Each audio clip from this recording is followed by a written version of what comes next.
Alrighty, so welcome to week 3 in Introduction to SQL, or more formally called Client Server Databases. So in this week, there's a couple of topics I want to cover, just course topics, and just want to give you the heads up on, and then I'll go over the code challenge. So I think this break this into 2 videos just to kind of keep it focused. So last week I talked about the whole idea and I showed you how to walk through, right, to set up the JSON file that was in the container. And now this is actually different than what we did.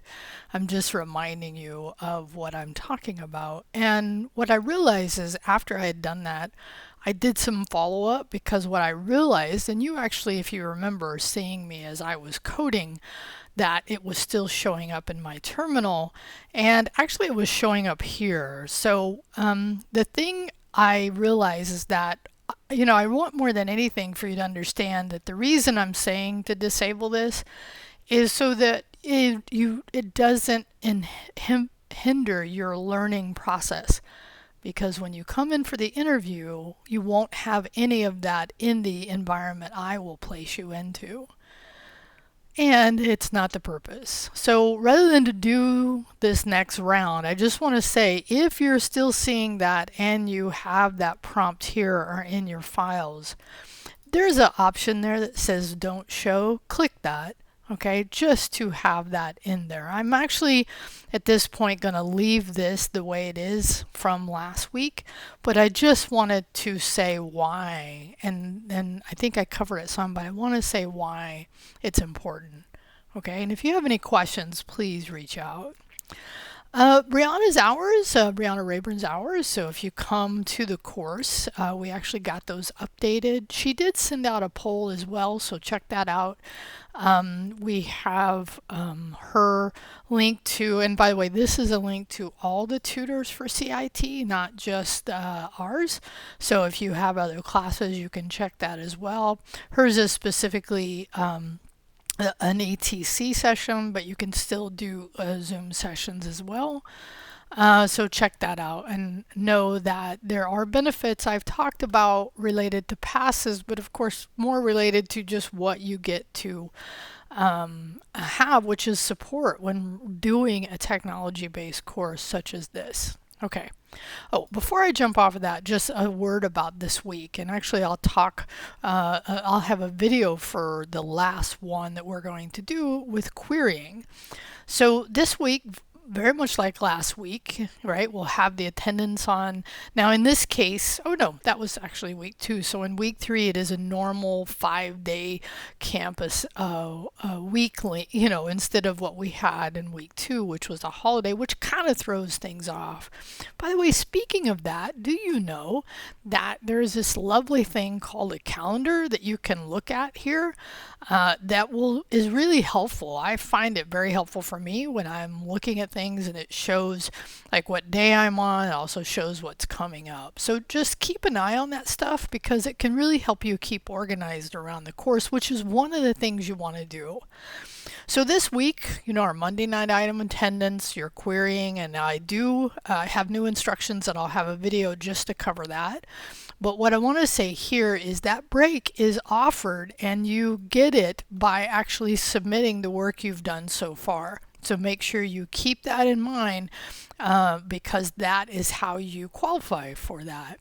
And then week 3 review uses the same interface we used in week 2. I didn't add a new video here because really the functionality of the UI, the AI in this case as well, UI being user interface, AI being what we're using to run it, covers what we've covered in part 4. Okay, so I think I actually made next week's, and next week have now been through 2 of these.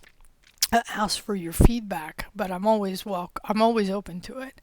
Now I also want to just look forward 1 week. So this week we're finishing querying, and next week you have your first problem set. So we go from actually coding along with Carter and doing the workflows that we've learned so far. And then next week you'll be given problems that you'll actually write queries for, and we'll add our last workflow in this week, which is a proof of effort. And you'll see that coming forward. Now we start looking at that concept. We don't do a new workflow this week, but in attendance, we will have code challenges, okay? But let me come back here. So Brianna's hours I talked about, and now I talked about we're going to have some new instructions. You're actually going to see these in the code challenge, and that there's no new video for week 3 review, but it covers that content that you had in querying part 4. What I want to end on here is the benefits of working ahead, because I've been talking about it and there is a good amount of you that are doing this. So the benefits of working ahead, right? And let me just say, if you're not seeing my comments, you want to go into your grades. Now I won't. If I go here, I show everyone's grades. I could view as a student, but for you, you go into your grades and you will see little icons listed that look like little discussion or little just captions or something like that. But click on that to see my feedback. And what's really helpful is if you're working ahead, then benefit from that, so that if there's something I gave you, hey, fix this, you fix it before the due date, then you get all the points. Now I want to say this because it happened to a couple of you. If you fix something after the due date, you'll get the points back for the thing that you missed, but you do lose the on-time points. So everything submitted after the due date is discounted 25%. Now, late passes are a thing. Make sure you understand how they work, but benefit from the idea, or from the concept of you've worked ahead. Now benefit from that by reading the feedback, changing anything you needed before the due date. If you're changing it after, just know that is late work.